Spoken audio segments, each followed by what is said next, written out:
Capítulo 5. O dinheiro fala mais alto. Sucesso. Estivemos ricos durante 6 meses, disse eu. O dinheiro estava entrando a rodo, mas aí a casa caiu. Bem, pelo menos vocês se sentiram como milionários, ainda que fosse apenas durante um semestre, filosofou meu pai rico com um risinho. Muita gente jamais chegará a saber como é ser rico. E agora estou financeiramente arruinado. Gemi. 6 meses de sucesso e agora anos para pagar as dívidas. Bom, pelo menos você teve o gostinho de saber como é a vida boa. Pai rico sorriu e tentou me animar. A maioria das pessoas nunca saberá o que é construir um negócio internacional e transformá-lo em um sucesso internacional. Raras pessoas chegam a saber como é bom ver o dinheiro entrando pela janela. E a maioria nunca saberá o que é ser um fracasso internacional e ver o dinheiro tomando o caminho de volta. Disse eu começando a rir. Do que é que você está rindo? Perguntou o pai rico. Na verdade eu nem sei, respondi. Acho que estou rindo porque, por pior que eu me sinta agora, não trocaria essa experiência por nada na vida. Como o senhor disse, eu tive um vislumbre de um mundo diferente. Um mundo que pouquíssimas pessoas jamais verão. Um mundo que eu gostaria de ver de novo. Foi tudo extremamente excitante por um tempo. Pai rico recostou-se na cadeira e ficou assim durante um bom tempo. Parecia estar refletindo sobre a vida que levara e as batalhas que ganhara ou perdera. Finalmente voltou ao presente e disse: a maioria das pessoas corre de casa para o trabalho e do trabalho para casa, procurando se proteger do mundo. Para muitos, a casa e o trabalho funcionam como refúgio da dura realidade deste mundo competitivo. Tudo que essa gente quer é um salário garantido e um lugar ao qual possam chamar de meu segundo lar. Fez outra pausa e então disse: mas há quem busque alguma coisa a mais. O senhor quer dizer algo mais que apenas segurança e dinheiro?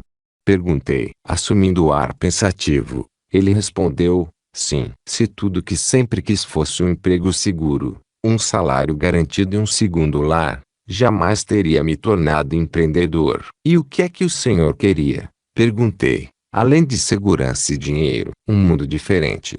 Um jeito diferente de viver. Como você sabe, minha família era muito pobre. Mas eu queria alguma coisa além de um monte de dinheiro. Queria mais do que uma grande casa e carros vistosos. Queria uma vida que pouca gente chega a conhecer. Eu sabia que minha chance de fracassar era maior que a chance de vencer. Sabia que enfrentaria altos e baixos como empreendedor. E como todo mundo, eu temia esses altos e baixos. No entanto, foi a visão de um nível de vida diferente que me levou a achar que as recompensas valeriam a pena. Não era apenas questão de ganhar dinheiro. Tratava-se de viver a aventura da vida. E mergulhou de novo em seus pensamentos. Finalmente disse: já sei que, quando meu fim estiver chegando, os altos e baixos terão se transformado em recordações de uma grande aventura. De paradas ganhas e perdidas. De amigos que fiz e depois desapareceram e do dinheiro que ganhei e perdi. Serão recordações de perfeitos estranhos que entraram pela minha porta apenas para se juntarem a mim numa aventura e depois saíram pela mesma porta, quando a aventura terminou. Se quiser, você também poderá ter uma vida assim. Uma vida com a qualidade e a beleza que, lá no fundo, você sabe que são possíveis. Que em seus sonhos você sabe que um dia terá. E o senhor encontrou esse lugar no mundo? Perguntei. Pai rico simplesmente concordou e sorriu enlevado. Um vislumbre de seu futuro. Depois disso, não havia muito a ser dito. Eu sabia o que tinha que fazer. Tinha credores para apaziguar e um negócio a ser corrigido e reconstruído. Tinha ainda muito que aprender e, portanto, sabia que era hora de voltar a trabalhar. Tem mais uma coisa, disse pai rico. Virei-me e perguntei: e o que é? Sabe esses 6 meses que você passou no topo do mundo? Sim, sei, respondi. Isso foi um vislumbre do seu futuro. Um vislumbre? Repeti eu. O que o senhor quer dizer? Um vislumbre de que futuro? Em 1974, quando você resolveu seguir meu conselho e não do seu pai, você iniciou uma jornada. Um processo. Todo processo tem um começo e um fim. Pode levar anos, mas qualquer processo chega ao fim. Um dia, Essa enrascada em que você se meteu terminará e começará um novo processo. Você vencerá caso se mantenha fiel a esse processo. Você terá mais desafios a enfrentar e mais lições a aprender durante o processo atual. O processo é tanto de teste quanto de aprendizado. Se for aprovado e aprender a lição, você avançará para o novo processo. Se fracassar e desistir, em vez de tentar novamente, o processo irá cuspi-lo. E prosseguiu. Portanto, esses 6 meses de vida boa estavam lhe dando um vislumbre do seu futuro, uma imagem do mundo que você procura, um instantâneo do mundo que o espera, um vislumbre do seu futuro e uma forma de lhe dizer vá em frente. Você está na rota certa. Você está recebendo uma injeção de coragem para enfrentar o processo que ainda não começou e a motivação para seguir em frente e continuar aprendendo. E como é que o senhor sabe isso? Perguntei. O senhor também teve um vislumbre do seu futuro quando precisou? Pai Rico acenou com a cabeça e sorriu novamente. Um processo de 10 anos. A lição de Pai Rico sobre o que é um processo revelou-se uma das lições mais importantes que tive na vida. Relembrando o passado, eu diria que meus processos pessoais duram aproximadamente 10 anos e que cada ciclo de 10 anos constitui um processo diferente. Por exemplo, 1974 a 1984. O processo de aprender. Este foi o período em que eu estava aprendendo as habilidades de um empreendedor do mundo real. A época do aprendizado teórico havia terminado e o aprendizado era agora proporcionado pela escola de negócio da vida. Eu estava cometendo enormes erros simplesmente porque ainda tinha muito que aprender. Durante esse período, estive praticando minhas habilidades empresariais, tocando uma empresa que fabricava carteiras de nylon no Extremo Oriente e as comercializava no mundo todo. Desenvolvemos também produtos de merchandising para bandas de rock como Duran Duran, Van Halen, Judas Priest, Pink Floyd e Boy George. Naquela época, eu estava aprendendo tudo o que podia aprender sobre todos os níveis do Triângulo de. Era a escola de negócio do mundo real a qual me referi anteriormente. 1984 a 1994. O processo de ganhar. Durante esse período, comecei a ganhar muito dinheiro e também a construir uma base de riqueza. As lições aprendidas a partir dos erros estavam se traduzindo em dinheiro. Investindo esse dinheiro em propriedades imobiliárias, Kim e eu acumulamos não só uma base de ativos que geravam renda passiva, como também mais experiência como investidores em imóveis. Durante esse período, dediquei-me à minha paixão: ensinar empreendedorismo e investimento. Nossa empresa ministrava cursos intitulados Negócios para Empreendedores e Negócios para Investidores. Naquela altura eu combinava a profissão de meu pai pobre, ensinar, com as lições que recebi de meu pai rico sobre negócios e investimentos. Foi também nessa época que ampliei minha capacidade no nível comunicação do Triângulo DI, aprendendo a ensinar de um jeito muito diferente dos métodos tradicionais. Como disse em capítulo anterior, tive que decidir em que nível queria me tornar um especialista. Depois que aprendi os conceitos básicos dos 5 níveis, concluí que o nível onde teria maior probabilidade de desenvolver minhas habilidades era o de comunicação. Aperfeiçoando-me o quanto pudesse nesse nível, mais chance teria de atrair bons profissionais nos outros níveis para formar minha equipe. 1994 a 2004. O processo de retribuir. Depois que Kim e eu juntamos dinheiro suficiente para sobreviver sem precisar trabalhar, percebi que havia chegado a hora de retribuir. Vendemos nosso negócio educacional e me dediquei a montar um negócio que fosse capaz de ensinar as lições de meu pai rico a preços mais reduzidos. Foi então concebida a Tirrichdad Company. Em vez de ensinar através de seminários que às vezes custavam os $5.000 para cada aluno, resolvi criar o jogo Cashflow. Durante esse período, deixei de me concentrar em ganhar dinheiro e comecei a me perguntar: como posso ser útil para mais gente? Ironicamente, ganhei mais dinheiro concentrando-me em ser útil para mais gente do que concentrando-me em ganhar mais dinheiro. Em 2004, Kim, Sharon e eu decidimos que o negócio havia chegado a um ponto no qual precisávamos de mais gerência para levá-lo até o nível seguinte,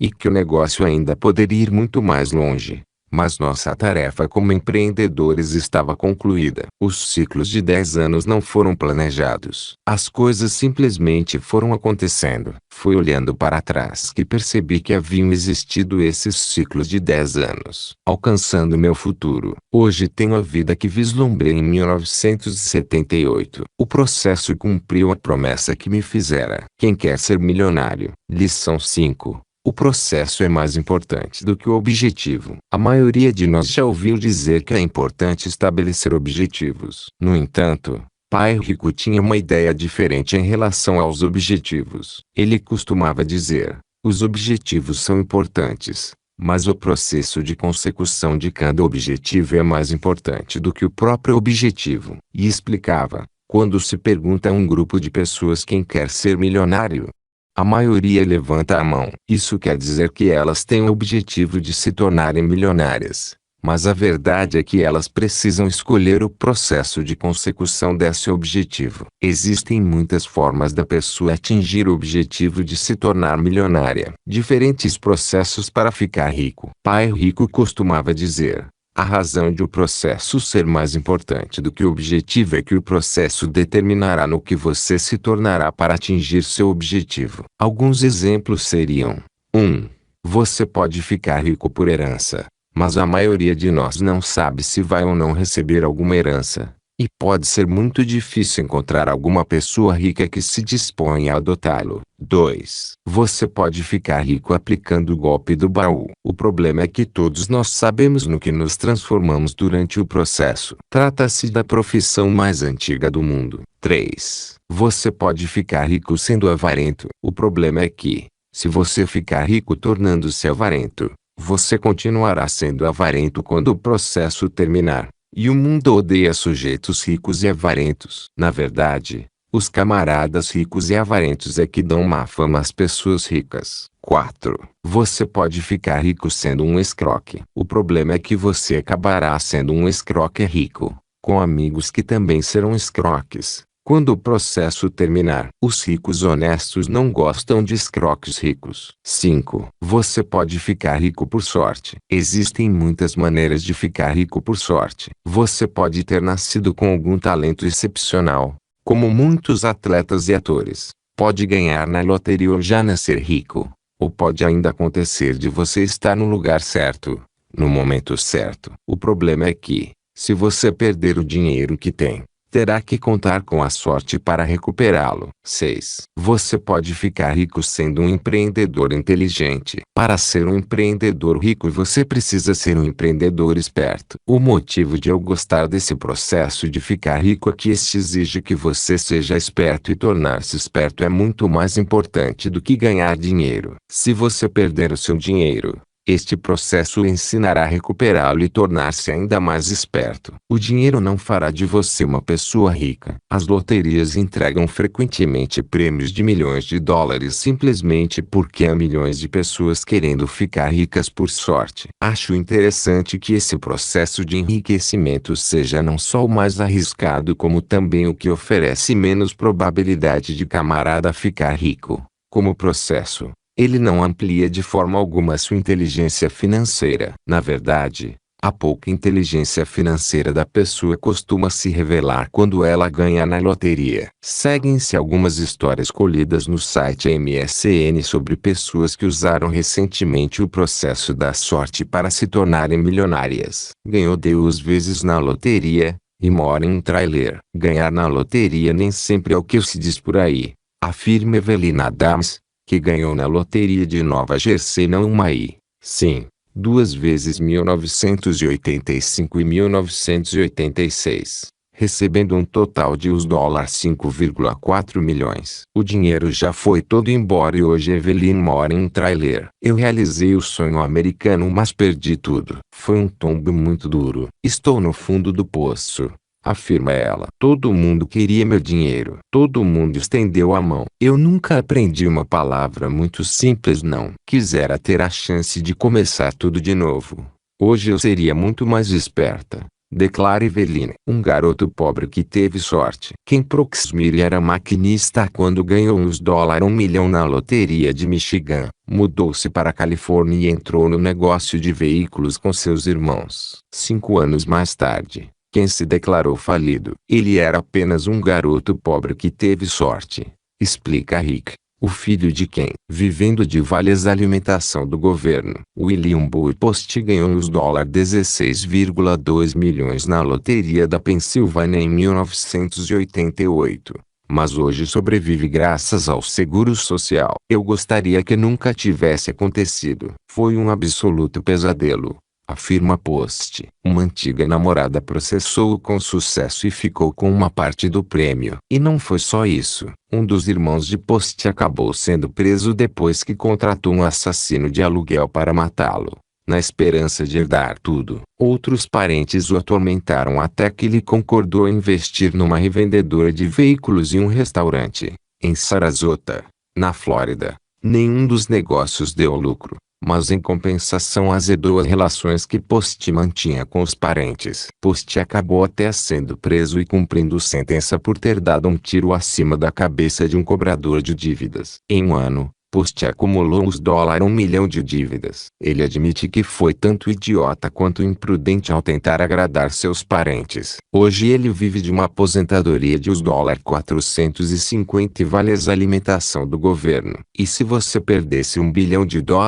Anos atrás, um repórter perguntou a Henry Ford, que era bilionário quando $1 bilhão valia muito mais que hoje: e se o senhor perdesse tudo? A resposta de Ford foi: eu recuperaria tudo em menos de 5 anos. Se você comparar a resposta de Henry Ford às respostas dos ganhadores na loteria, perceberá a diferença entre ficar milionário por sorte e ficar milionário por ter se tornado empreendedor. Um ponto a ser ponderado. Depois que fiquei sabendo da resposta de Henry Ford, pergunto-me frequentemente: se eu perdesse tudo, quanto conseguiria recuperar em 5 anos? Se aqui meu passado indica alguma coisa, sempre voltei com toda a força e acabei ganhando muito mais dinheiro do que havia perdido cada vez que fiquei sem um centavo. E olhem que fiquei sem um centavo uma série de vezes. Não cheguei a fazer $1 bilhão como Henry Ford, mas meus negócios costumavam faturar centenas de milhões de dólares. Consequentemente, o processo do empreendedor é, na minha opinião, o melhor processo para se ficar rico, porque também é um processo educacional de se chegar à riqueza se tiver a garra, a cabeça e o fôlego que este exige, fincando os alicerces. O processo educacional do empreendedor exige que ele conheça e seja experiente nos 5 níveis do triângulo DI. Assim que a pessoa atinge certa eficiência nos 5 níveis, a vida fica maravilhosa. Como já disse, precisei estudar 10 anos na escola de negócio da vida antes de conseguir um nível básico de proficiência. Mas será que alguém pode se tornar proficiente mais rapidamente nos 5 níveis do triângulo DI? Claro que pode. Um dos motivos que me levou a escrever este livro foi simplesmente informá-lo da existência desses níveis. Informado acerca dos 5 níveis, você poderá se concentrar mais facilmente nas atividades de aprendizado e desenvolvimento pessoal nível por nível. Porque o fluxo de caixa é o nível básico. A maioria dos aspirantes a empreendedor se concentra no nível do produto, o mais alto do triângulo DI. Embora o produto seja importante, a simples observação do triângulo DI indica que o fluxo de caixa é o nível básico e ocupa a maior área entre os níveis do triângulo. Quando iniciei a carreira de empreendedor profissional, costumava ficar entusiasmado com a busca de novos produtos ou novas ideias. Foi assim que me atrapalhei todo com o negócio das carteiras de nylon. As carteiras foram apenas um dos 50 produtos diferentes que levamos em consideração. Algumas das outras ideias foram quebra-cabeças de madeira, sachetes de açúcar com motivos havaianos embalados em saquinhos de aniagem, uma revista e até mesmo balas numa caixa com os dizeres Betiti Bolete. Como se pode ver, nossa capacidade de raciocinar como um pensador se era limitada. Assim que resolvemos que as carteiras de nylon seriam o nosso produto, nós 3 começamos a desenhar a embalagem, coisa que os 3, sendo pensadores adoraram fazer. Não demorou quase nada para que saíssemos em campo à caça de investidores. A maioria dos investidores procurados foi muito amável e deu-se ao trabalho de analisar nosso produto e a respectiva embalagem. Mas todos que ficaram realmente interessados pediram a mesma coisa. Posso ver seus dados financeiros? Quais são suas previsões? E quando descobriam que não tínhamos nada disso, perdiam todo o interesse. Até meu pai rico nos decepcionou e não foi nada amável. Ele ficou furioso, expulsou meus sócios da sala, fechou a porta e me passou um dos maiores sabões que já levei na vida, fosse dele ou de meu pai pobre. Já falei desse episódio em outros livros e não vou detalhar como foi, mas a lição merece ser relembrada. E a lição é: os números são muito importantes para os investidores e os empreendedores bem-sucedidos. Hoje em dia, mais velho, mais sábio e muito mais rico, faço a mesma coisa que aqueles investidores fizeram quando me pedem que avaliem um novo produto ou negócio. Peço para ver os números. Isso não quer dizer que eu seja atualmente muito melhor do que era em 1978 para interpretar ou levantar números. A diferença é que exijo os números e, em seguida, peço a alguém que seja treinado na sua interpretação, que os avalie juntamente comigo. O nível onde sou experiente é a comunicação e é essa parte do plano de negócios que eu avalio cuidadosamente. O fato de ser muito bom em matéria de comunicação e não tão bom em relação ao fluxo de caixa não serve de desculpa para que eu ignore o nível do fluxo de caixa ou qualquer outro nível. Como empreendedor e investidor, tenho que conhecer o negócio todo e não apenas as partes que mais me interessam. Quando algum aspirante a empreendedor me procura para mostrar um produto novo, a primeira pergunta que faço é: você tem as projeções financeiras? Ou então, quando o negócio já foi implantado, eu pergunto: você tem as demonstrações financeiras? E é bom repetir: não faço essas perguntas porque seja um excelente analista de números. Faço-as a título de teste, para verificar se o candidato sabe o que é necessário para ser empreendedor. Quando este tem os números ou as projeções reais, peço a alguém como a minha sócia Sharon, que é contadora pública certificada e uma grande empresária, que analise os dados juntamente comigo. Os números contam uma história e eu preciso de alguém que possa interpretá-los para entender a história. Como empreendedor, acredito que é muito importante que você venda o seu peixe baseando-se em números antes de pedir demissão. Se estiver pensando seriamente em ser empreendedor, um exercício interessante seria contratar um contador experiente que possa ajudá-lo com o orçamento proposto e a análise do fluxo de caixa previsto. O motivo desse exercício ser importante é que ele lhe dará uma boa ideia do quanto custa montar e operar um negócio.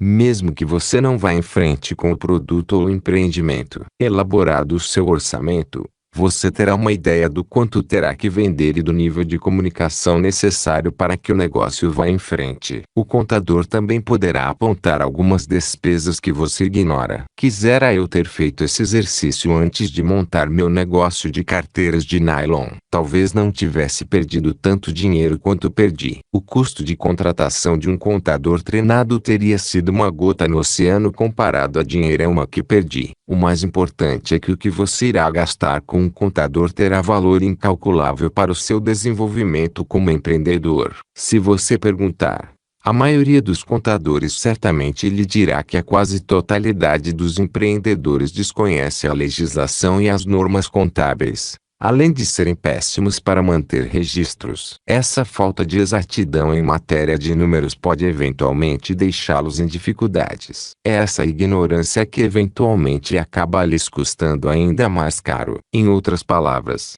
é melhor gastar um pouco agora do que ter que gastar muito mais tarde. Porque desenvolvi o jogo. Uma das razões primordiais para eu ter criado o jogo Cashflow foi a bronca que Pai Rico me deu ainda na década de 1970. Desde que eu me entendia por gente, Pai Rico sempre enfatizara a importância dos números e eu achava, sinceramente, que os entendia. Foi somente depois que ele me arrasou, quando perdi aquele monte de dinheiro, que comecei a entender por que ele enfatizava tanto a importância dos números. Hoje entendo essa importância. Mais uma vez, recomendo enfaticamente que, antes de pedir demissão, Você converse com um contador experiente e estude um orçamento sobre quanto poderão custar a implantação e operação de seu negócio. Se o custo o deixar espantado, respire fundo e deixe a questão em suspenso durante 1 ou 2 dias. Dê a si mesmo um certo tempo para que sua mente aceite os custos projetados. O custo de implantação ou expansão de um negócio é frequentemente muito maior do que se acreditava originalmente. Mantenha seu emprego. Se os custos previstos o deixarem assustado, talvez você não seja talhado para ser empreendedor. As despesas elevadas constituem um desafio diário para um negócio e enfrentar esse desafio é uma das tarefas mais importantes do empreendedor. Esse enfrentamento exige muito poder de raciocínio A, T, P e C para solucionar os desafios. Pessoalmente, não gosto desses desafios, mas, cada vez que tive que enfrentá-los, tornei-me melhor, mais sábio e mais confiante como empreendedor. Deixe-me ver os números. Todos os aspirantes a empreendedor que me procuram enquadram-se em 2 categorias gerais, a saber, 1. Os que já têm um plano de negócios e projeções financeiras. 2. Os que não têm nada disso. Quando alguém me procura de mãos vazias, percebo que das duas uma. Ou a pessoa ainda está nos estágios iniciais do processo ou não tem a mínima ideia do que está fazendo, ou até as duas coisas. Quem fala apenas do produto, sem apresentar quaisquer projeções financeiras, não refletiu ainda sobre o processo. Quando eventualmente me interesso pelo caso, sugiro que a pessoa volte à prancheta de desenho, use o triângulo DI como guia, contrate um contador para ajudá-la e só então me procure de novo, trazendo um plano de negócios que inclua um conjunto adequado de projeções. Para levantar capital. Sempre que alguém me pergunta como é que eu posso levantar capital para meu negócio, respondo: você tem um plano de negócios. Um bom plano de negócios e uma boa apresentação podem ajudá-lo a levantar o dinheiro de que precisa. Um mau plano e uma apresentação inadequada podem levá-lo a perder dinheiro. Isso não quer dizer que os números do plano de negócios sejam sagrados. Os resultados financeiros da maioria das startups não seguem normalmente o plano nem correspondem exatamente às projeções. O processo de criação de um plano de negócios incluindo projeções é um processo de raciocínio ET que obriga o empreendedor a imaginar o negócio mais detalhadamente e depois colocar as coisas no papel. Como foi dito no capítulo 1, o negócio bem-sucedido é criado antes mesmo de começar a existir. O plano de negócios é o processo de criação colocado no papel. O plano não precisa ser muito minucioso e, na verdade, pode ser bastante simples. O plano simplesmente permite que os investidores em potencial entendam o raciocínio do empreendedor. Além disso, ele também permite que os investidores entendam que a pessoa está sendo séria acerca do negócio proposto. E é bom repetir, mesmo que o negócio não tome forma, o processo de criação, colocado no papel e comparado com números que contam a mesma história, é um excelente exercício e um cotejo com a realidade. É o plano que começa a contrapor a teoria com o que se aprendeu na escola da vida. Conte-me uma história. Alguns anos atrás, um homem ainda jovem me telefonou querendo marcar uma entrevista pessoal. Quando perguntei a finalidade, ele disse: tenho uma proposta de negócio que gostaria de apresentar ao senhor. Você está buscando capital?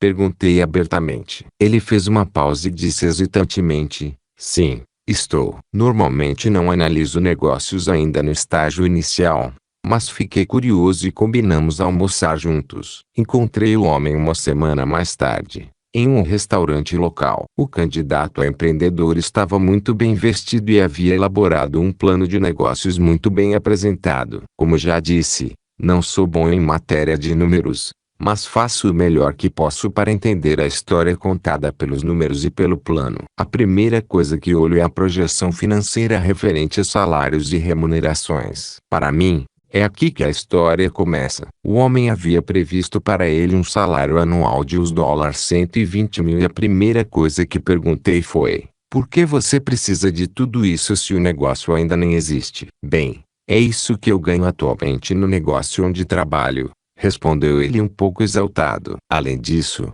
tenho mulher e 3 filhos e isso é o mínimo que preciso para sustentá-los. Entendo, disse eu. e continuei olhando o plano de negócios. Como já disse, o plano e as projeções financeiras contam toda uma história. O valor do salário me revelou o caráter do herói daquela história, permitindo que eu tivesse uma imagem de seu cérebro, da maneira como ele pensava e gastava dinheiro e das prioridades de sua vida pessoal. O prolabore que ele se reservara e o quadro mental que ele formara revelaram que aquele aspirante a empreendedor ainda raciocinava como um empregado, como alguém que estivesse procurando um emprego altamente remunerado. No que me dizia respeito, a entrevista de negócios estava encerrada. Eu já havia visto o suficiente, apenas conhecendo o herói da história e, posto isso, sabia que não iria investir no empreendimento que ele propunha. A relação entre as demonstrações financeiras e o triângulo DI. Como ainda não havíamos feito o pedido e eu continuava na obrigação de ser educado,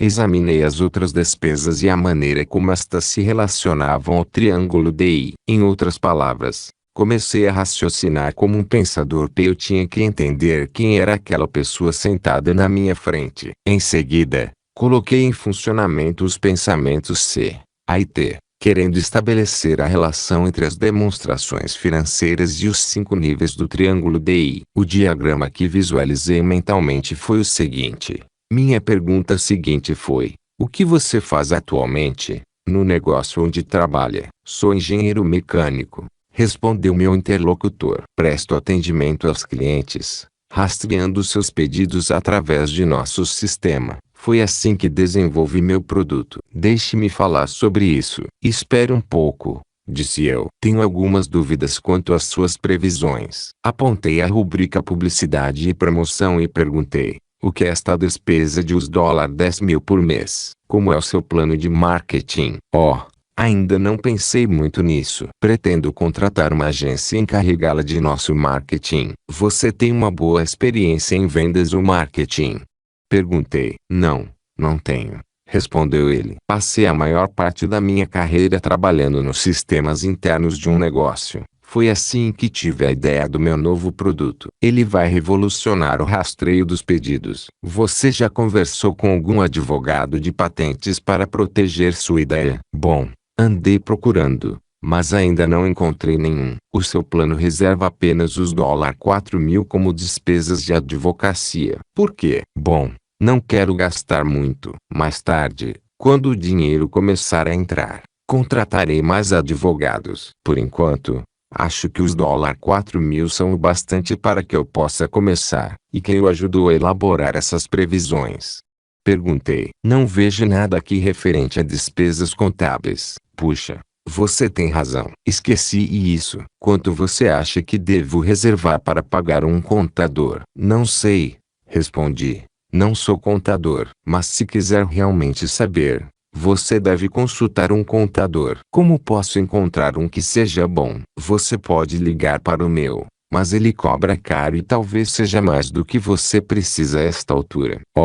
Disse o candidato a empreendedor. Estou tentando não gastar muito. Acho que vou procurar um contador mais barato. Assunto encerrado. Embora o diálogo não represente nenhuma análise aprofundada, eu já tinha ouvido tudo o que precisava. Acabei dando uma olhada no tal produto, o que nunca teria acontecido se meu interlocutor tivesse sido orientado por um advogado de patentes. Ele não me fez assinar nenhum documento, comprometendo-me a manter sigilo. Uma indicação suficiente de que aquele aspirante a empreendedor não tinha nenhuma experiência no mundo real. A lição que eu aprendi: se eu tivesse gostado do produto, poderia simplesmente roubar a ideia e lançá-la no mercado. Como digo isso? Feliz ou infelizmente, aquela era uma lição que eu já sabia porque havia cometido o mesmo erro que meu interlocutor. Em 1977, eu deveria ter patenteado minha carteira de nylon, mas preferi economizar alguns dólares e não contratei um advogado de patentes. Foi por isso que,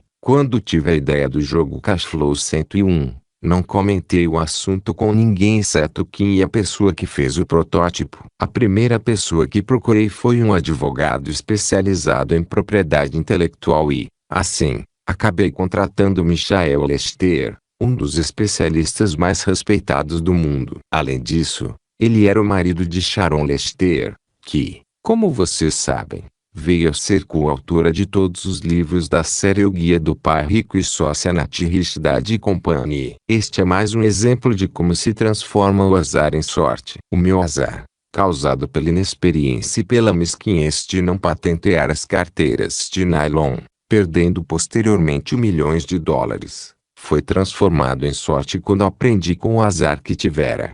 Zero erro transformou-se numa lição. Kim e eu acabamos lucrando, conhecendo Mick e logo em seguida Susan, que veio a ser nossa sócia. Se não fosse por aquele terrível erro, em 1977, nunca teria existido a parceria entre Kim, Sharon e eu, iniciada em 1997. Michael Lester é um grande advogado, mas cobra caro. Ele é a prova real de que você recebe pelo que pagou. Um dos livros que Michael escreveu, Como Conseguir Dinheiro, ensina as estratégias necessárias para se montar e ampliar um negócio utilizando o dinheiro e os recursos de outras pessoas. Não fosse pelo brilho e pelos anos de experiência de Michael, nosso negócio não valeria tanto quanto vale atualmente. Um dos motivos de aspectos legais ficar exatamente sob o nível produto no triângulo DI é que as ideias do empreendedor são frequentemente o ativo mais importante do negócio. A tarefa do advogado é proteger a empresa, seus produtos e suas propriedades intelectuais, antes mesmo que exista um negócio ou um produto. Se você for um pensador C, precisará obter os livros de Michael Lester e proteger suas ideias, o mais importante de seus ativos. Os livros de Michael devem fazer parte da biblioteca de cada empreendedor. Cada vez que você tiver uma nova ideia, discuta o assunto com um advogado ou consulte os livros de Michael antes de falar com quem quer que seja. Dizer não. O jovem engenheiro tinha boa aparência e parecia um líder empresarial bem-sucedido. O produto que ele desenvolvera parecia promissor. No entanto, eu disse: não. Acho que não vou investir em seu negócio. O nível fluxo de caixa do triângulo DI havia revelado os pontos fortes e fracos do aspirante a empreendedor. Na verdade, eu não disse não ao produto ou às ideias de meu interlocutor. Eu disse não a ele mesmo, que ainda tinha muita lição de casa a fazer. Apesar de o produto parecer promissor, a história do novo empreendedor não parecia. Pode até ser que ele tenha tido sucesso, mas tenho cá minhas dúvidas. Caso ele tivesse sucesso, eu duvidaria que tivesse capacidade de ampliar o negócio até um ponto onde, como investidor, eu poderia recuperar meu dinheiro. Posto isso, declinei da oportunidade de investir no negócio. Não existem maus investimentos. Meu pai rico costumava dizer: não existem maus investimentos, mas existem muitos maus investidores. E complementava: não existem oportunidades de negócio ruins. O que existe são maus empreendedores. Na minha opinião, aquele jovem engenheiro tivera uma grande ideia sobre um novo produto. No entanto, suas ideias acerca de negócios não eram lá essas coisas. O que pai rico queria enfiar em nossas cabeças era que o mundo está cheio de oportunidades multimilionárias. O problema é que existem mais oportunidades multimilionárias do que empreendedores multimilionários. É por isso que o nível fluxo de caixa é tão importante. A história que ele conta não é a história da oportunidade e, sim, do empreendedor. Isso se aplica especialmente à fase de criação do negócio, quando ainda não existe um negócio propriamente dito. Sinais de perigo. Um dos motivos de o gerente do seu banco não pedir para ver os seus boletins escolares e nem mesmo saber em que você se formou é que o banco não se interessa por sua inteligência acadêmica. O que ele quer saber é o nível de sua inteligência financeira, que indica até onde você é financeiramente responsável. Quanto você ganha, quanto você gasta e quanto consegue poupar. Analisando projeções financeiras ou, melhor ainda, demonstrações financeiras de negócios já existentes, aprendi a procurar indicações semelhantes. Observando os números, projetados ou reais, percebo certas coisas que são verdadeiros sinais de perigo. Sinal de perigo: retiradas maiores do que os salários. Você deve ter notado que este foi o primeiro item que comentei, pois diz muita coisa acerca do empreendedor. Uma das coisas que me diz é o que é mais importante para o empreendedor: o negócio ou sua vida particular. Vezes sem conta conheci empreendedores que violentavam, exauriam e torturavam seus negócios, em vez de alimentá-los e nutri-los. Um de meus amigos prestava consultoria de uma empresa de manutenção de edifícios que estava enfrentando problemas de fluxo de caixa. A sede do negócio era em Denver, no Colorado. O negócio firmará excelentes contratos com edifícios de escritórios e apartamentos, comprometendo-se a manter as áreas de estacionamento varridas no verão e livres de neve no inverno. Com reduzidos custos fixos e elevadas margens de lucro, o negócio deveria supostamente estar muito bem. No entanto, estava sempre em dificuldades financeiras. Após análise mais detida, meu amigo descobriu que o dono mantinha caríssimos chalés de inverno em Aspen e Vail, equipados com todas as mordomias que se pode querer. Além disso, a empresa tinha veículos de luxo e dava festas espetaculares, tudo à custa da empresa. Para piorar ainda mais as coisas, o dono andava mentindo para a Receita Federal e a Secretaria da Fazenda do Estado, e seus estratagemas constituíam mais evasão fiscal do que isenções fiscais. Quando meu amigo recomendou que ele vendesse os chalés e os veículos, reduzisse os gastos e contratasse uma empresa de contabilidade renomada capaz de conseguir misericórdia das autoridades fiscais, o dono do negócio o despediu, porque continuava achando que havia algo de errado com o negócio. Este é um belo exemplo de empreendedor que coloca as suas necessidades acima das necessidades do negócio. Os balanços de um negócio contam a história tanto do próprio negócio quanto do empreendedor. Sinal de perigo: gastos justificáveis e injustificáveis. Esta foi uma das lições mais importantes que Pai Rico nos deu. Ele dizia: o motivo de tantas pessoas serem pobres é que elas não sabem gastar. Em outras palavras, há despesas justificáveis e injustificáveis. E ia em frente: os ricos são ricos porque gastam de um jeito que os torna ricos. Os pobres são pobres porque gastam de um jeito que os deixa pobres. Em relação ao empreendedorismo, ele dizia: a maioria das pessoas nunca será boa empreendedora porque é poupadora e não gastadora inteligente. Uma das armadilhas de meu negócio de carteiras de nylon para surfistas foi minha vontade de economizar e não gastar os $7.000 com um bom advogado de patentes. Essa economia de alguns milhares de dólares me custou um negócio que poderia render milhões de dólares. Mas aprendi a lição. É necessário gastar o dinheiro que vai me trazer mais dinheiro. A amiga de uma amiga minha sempre enfrentou dificuldades com seu negócio. Durante um almoço, ela me contou que estava gastando os $50.000 na nova decoração de seu apartamento. Quando perguntei se o apartamento era dela, a resposta foi: não tenho dinheiro bastante para dar de entrada e, sendo assim, alugo. Quando ironizei o fato de ela gastar tanto dinheiro em um apartamento que não lhe pertencia, ela ficou irritada. Olhe, eu preciso de um bom lugar para morar. Naquele momento, percebi o que havia ocasionado suas dificuldades financeiras. Ela gastava insensatamente. Um dos motivos de o triângulo ter sido batizado em função dos quadrantes D e um do quadrante cash flow é que as pessoas que se encaixam neles têm que saber como gastar dinheiro e recebê-lo de volta, com dividendos consideráveis. Um dos motivos de as pessoas dos quadrantes I enfrentarem dificuldades como empreendedores é que elas sabem como trabalhar para ganhar dinheiro,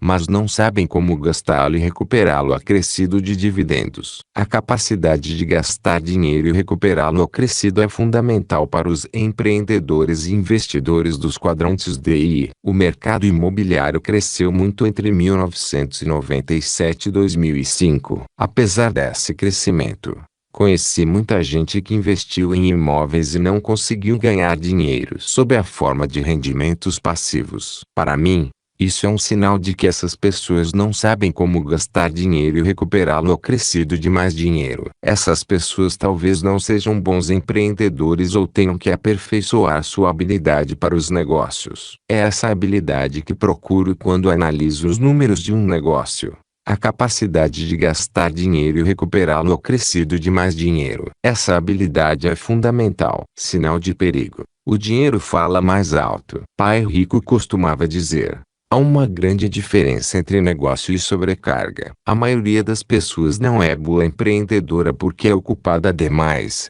trabalha muito, mas não ganha dinheiro. O empreendedor tem que ganhar dinheiro e esse dinheiro tem que vir do nível fluxo de caixa do triângulo DI. Alguns anos atrás, li uma matéria sobre um casal que foi demitido na onda de demissões posterior ao 11 de setembro. Tanto ele quanto ela eram executivos de marketing e a renda anual do casal chegava aos $250 mil, pagos por uma grande empresa de Nova York. O casal montou um negócio de assessoria de marketing que rendeu menos de $26 mil no primeiro ano. E por quê? Desconfio que uma das razões tenha sido que, como empregados altamente remunerados, o casal nunca fora responsável pelos lucros e perdas da empresa onde trabalhava. Responsabilidade esta que fui obrigado a assumir integralmente ao montar o próprio negócio. Os dois descobriram que suas habilidades de marketing no mundo empresarial não se traduziam em sucesso financeiro no novo mundo. O casal subitamente descobriu que ser dono de um negócio não significa simplesmente trabalhar muito e estar sempre ocupado. Ser dono de um negócio significa que o que você faz aparece diretamente na linha de lucros e perdas,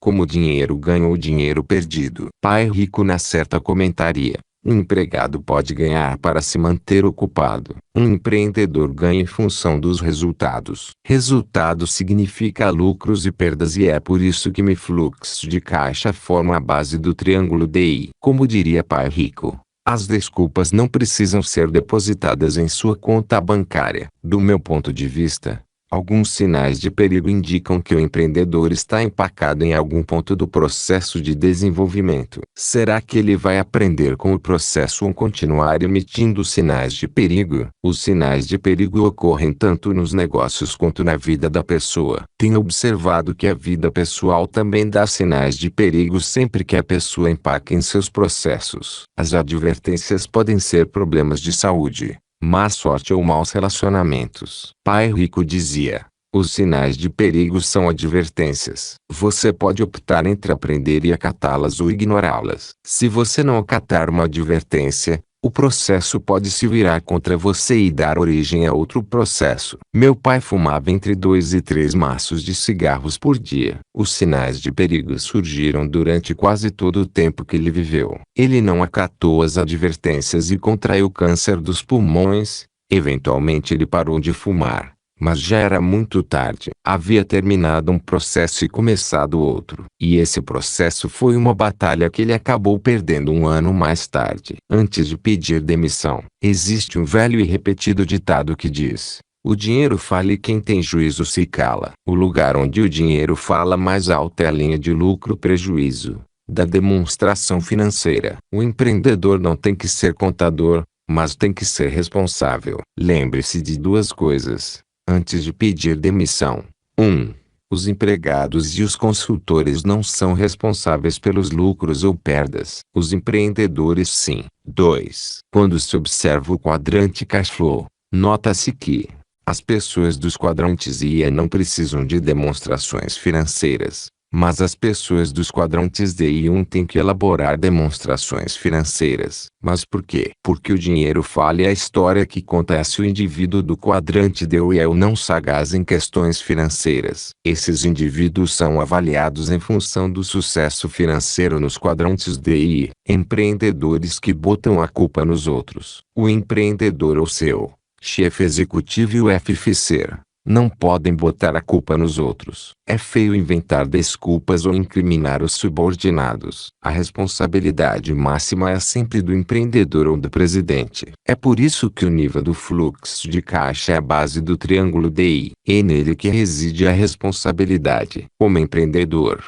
você será o responsável máximo por todo o triângulo DI. Sendo assim, antes de pedir demissão, tenha sempre em mente que o dinheiro fala mais alto e que você será o responsável máximo pelo negócio. As percepções de Sharon. Lição 5. O processo é mais importante do que o objetivo. Onde você está agora? Um dia, meu pai me disse que você pode ter um excelente mapa, com o ponto de chegada claramente assinalado, mas que esse mapa de nada servirá se você não souber qual é o seu ponto de partida. Ao tornar-se empreendedor, você terá que ser honesto consigo mesmo ao avaliar onde está agora. Como eu já disse em capítulo anterior, Verifique o quanto você é habilidoso em cada um dos 5 níveis do triângulo DI e monte uma equipe que possa compensar suas insuficiências. O dinheiro é o rei. A compreensão do fluxo de caixa e da gerência do dinheiro é uma capacidade imprescindível para qualquer empreendedor ou dono de negócio. Em última instância, o empreendedor é sempre o responsável pelos lucros e perdas. Montar um negócio quase sempre sai mais caro do que o empreendedor pensou que fosse sair. Conheça o ciclo financeiro característico do ramo de seu negócio. De onde vem o dinheiro? Quanto você está investindo? Quanto você pretende levantar junto aos investidores? Você vai levantar um empréstimo para montar a negócio? Poderia você formar uma joint venture com alguém disposto a fabricar o produto, utilizando capital e recursos próprios, para depois dividir os lucros? As suas vendas serão à vista ou você terá que conceder crédito? Qual será o prazo de pagamento? Se você tiver que conceder crédito a seus clientes, que volume de calotes você prevê? Quantos ciclos de produção serão necessários antes que você consiga um fluxo de caixa positivo? Você poderia licenciar o produto a empresas que não façam concorrência com a sua e cobrar royalties? Você poderia licenciar o produto a empresas que atuam em outros territórios e, portanto, não fazem concorrência com a sua, e cobrar royalties? Que uso você dará ao dinheiro? Você tem alguma ideia referente a um produto?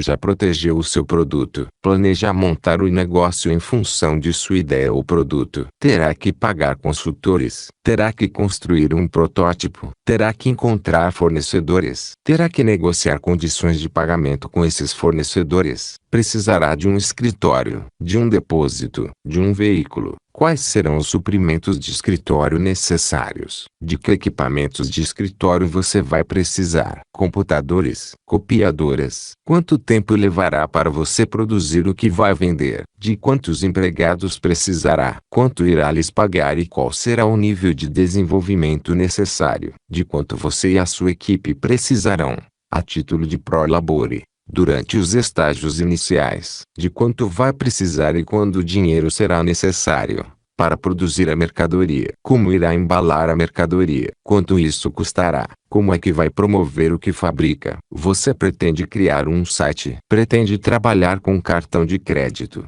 através do qual seus clientes possam comprar? Quanto vai custar o seu material de marketing? Onde você vai guardar o estoque? Quanto custará para levar a mercadoria para o depósito? Quanto tempo exige o ciclo de produção, para que sempre haja estoque da mercadoria? Como é que você vai acolher os pedidos? Como pretende despachar a mercadoria? Que tipo de seguro será necessário e quanto isso custará? Como é que você pretende processar as devoluções? Como será o serviço de atendimento pós-venda? De quanto serão os juros sobre as suas dívidas atuais, caso você esteja endividado? Quantos ciclos de produção serão necessários antes de os pagamentos começarem a entrar? Planeje o ciclo de caixa. Sei que essas perguntas podem parecer desanimadoras, mas todo empreendedor sério precisa respondê-las. Os possíveis investidores gostarão que as respostas já tenham sido meticulosamente analisadas, previstas e incluídas em seu plano de negócios. É aqui que as habilidades de um bom contador terão valor incalculável,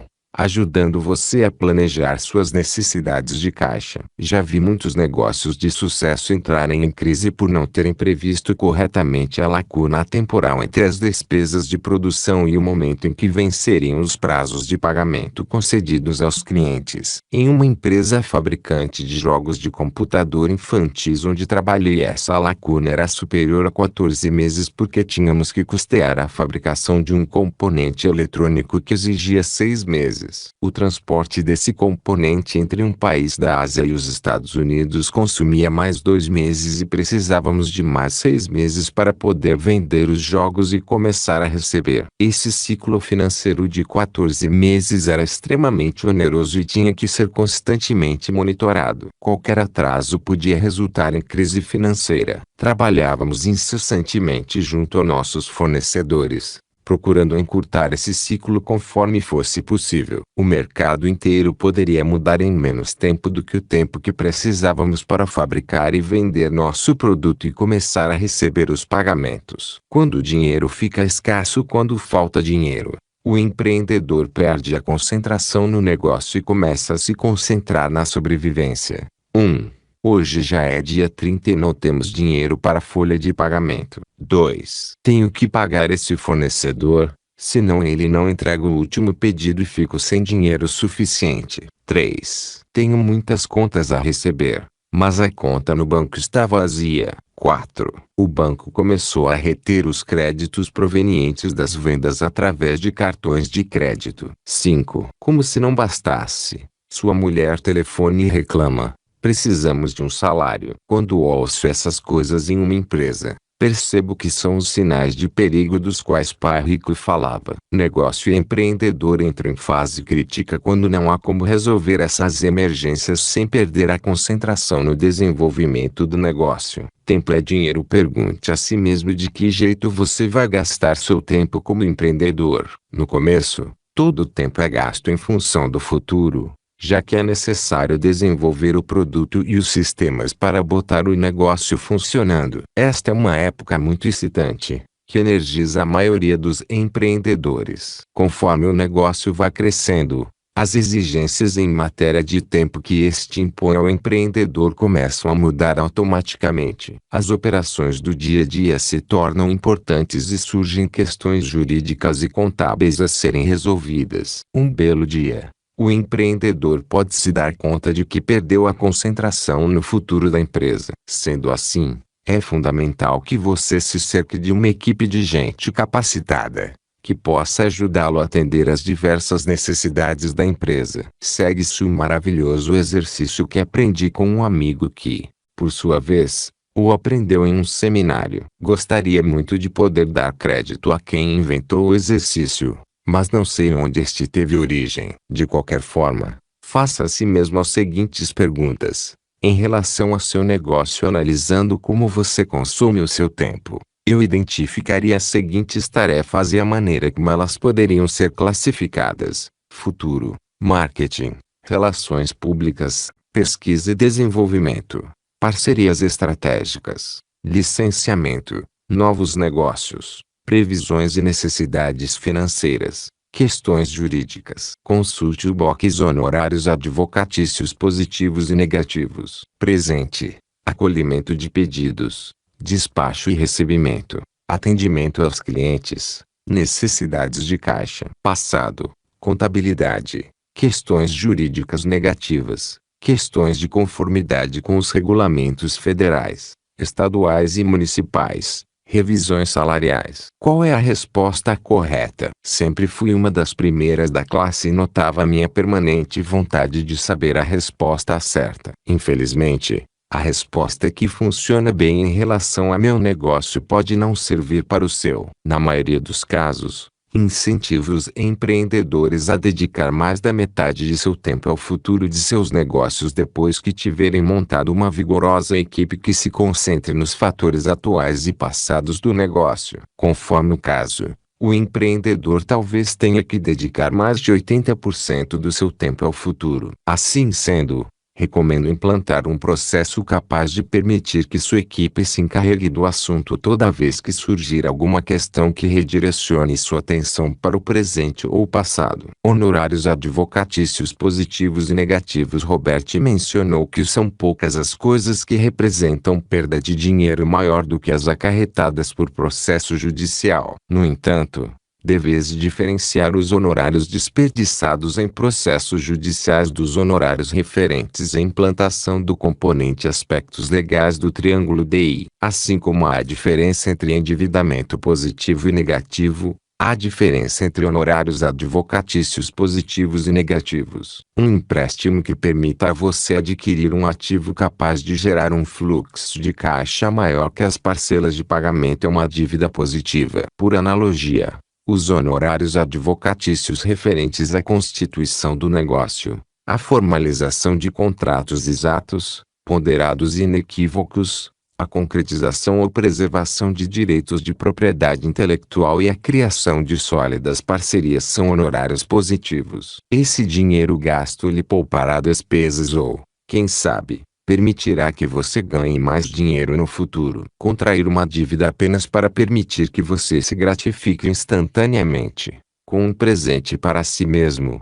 É um endividamento negativo. Por analogia, os honorários advocatícios referentes a serviços que não poupam dinheiro ou não permitem que você futuramente ganhe mais dinheiro são honorários negativos. As contas relativas a litígios comerciais, por exemplo, são caracteristicamente negativas, já que raramente você ganhará dinheiro com um processo judicial. É claro que há situações onde faz todo sentido gastar dinheiro em um processo judicial.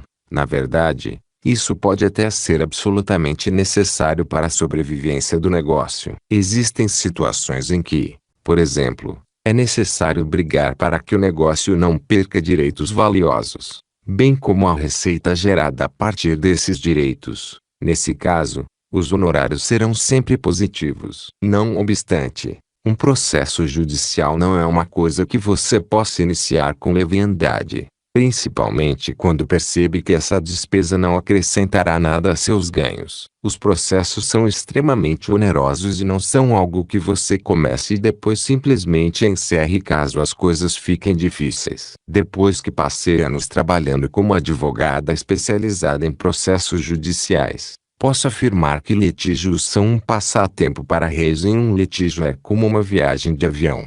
Depois que ele levanta voo, é melhor que você esteja preparado para pagar a tarifa toda, até ele pousar. Vamos voltar à analogia referente ao endividamento e aos honorários advocatícios. Existem situações em que faz sentido contrair uma dívida para adquirir ou preservar um ativo que não gere receita. Um endividamento negativo, segundo nossa definição, faz todo sentido.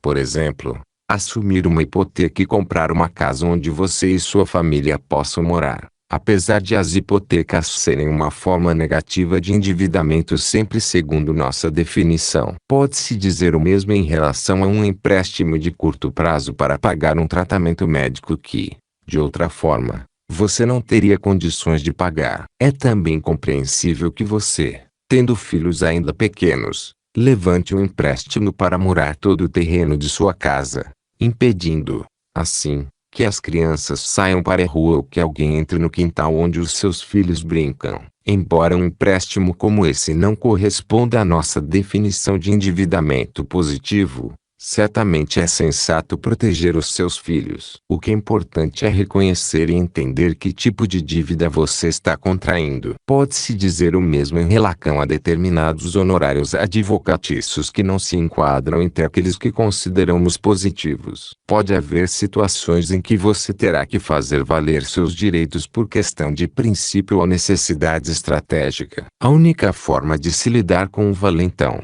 por exemplo, é lutar, porque ele continuará agredindo você, a menos que seja enfrentado. Há ocasiões em que a única forma de deter um concorrente pirata é processá-lo judicialmente. Michael Lester, esquerdo, consultor da Tirrichidade e Companhia e autor do livro Como Conseguir Dinheiro. Em que consiste o processo? Vamos voltar à lição 5. O processo é mais importante do que o objetivo. O processo que comentei anteriormente é o processo de gerenciamento de seu dinheiro e de seu tempo. Mantenha-os sob controle e concentrados no futuro e, assim, seu negócio continuará avançando em direção a seu objetivo. As melhores respostas vêm do coração e não da cabeça.